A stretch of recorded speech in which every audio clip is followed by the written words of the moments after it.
I think every Nigerian parent dreams of seeing their child or children graduate from university. And for decades, that dream has been one of the biggest financial headaches for low income earning parents. And Nigeria's government's big answer to this headache is the Student Loan Act. And you guys, it has been celebrated as a revolutionary policy to help the poor access education. But is it the right answer for a country like ours?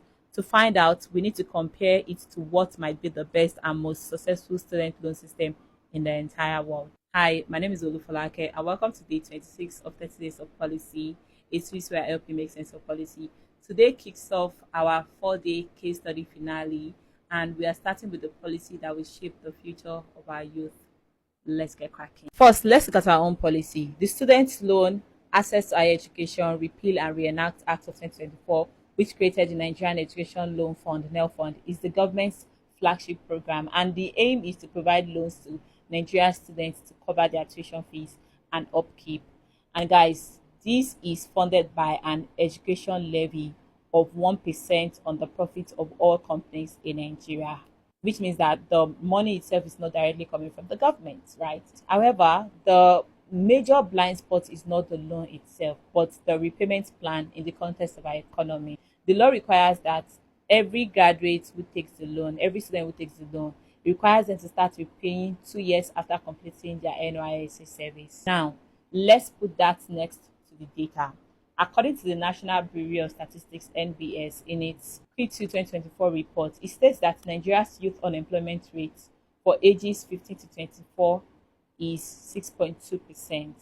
And it is critical to understand what that number means because the NBS new controversial methodology, which was introduced in 2023, of measuring employment says that even if you work for 1 hour per week, it still counts as employment, which means that the real rate of precarious work is hidden. And the same report shows a 9.2% underemployment rate. And this creates the central critical question: how can you mandate loan repayments in a country where you cannot guarantee a stable full-time job?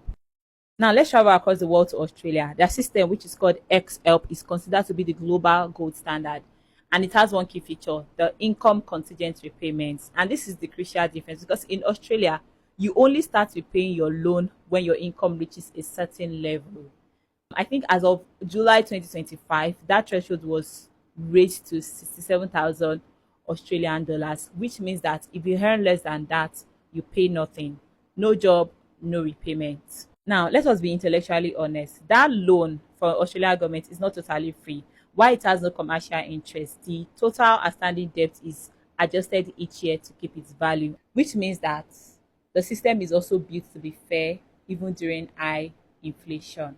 Now, this is the core of the analysis and where we need to be intellectually honest. The Nigerian model is built on hope. It hopes you will find a good job within 2 years. It places almost all the financial risk and the pressure squarely on the young graduates. However, the Australian model is built on reality. It links repayment directly to your actual income and it shares the risk.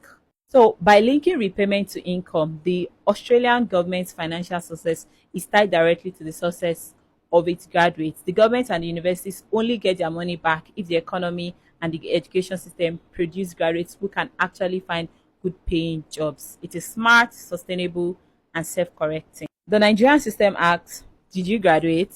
The Australian system asks, are you succeeding? And see, those are two fundamentally different questions. And the answer to each of these questions reveals the deep gap between our policy and one of the world's best.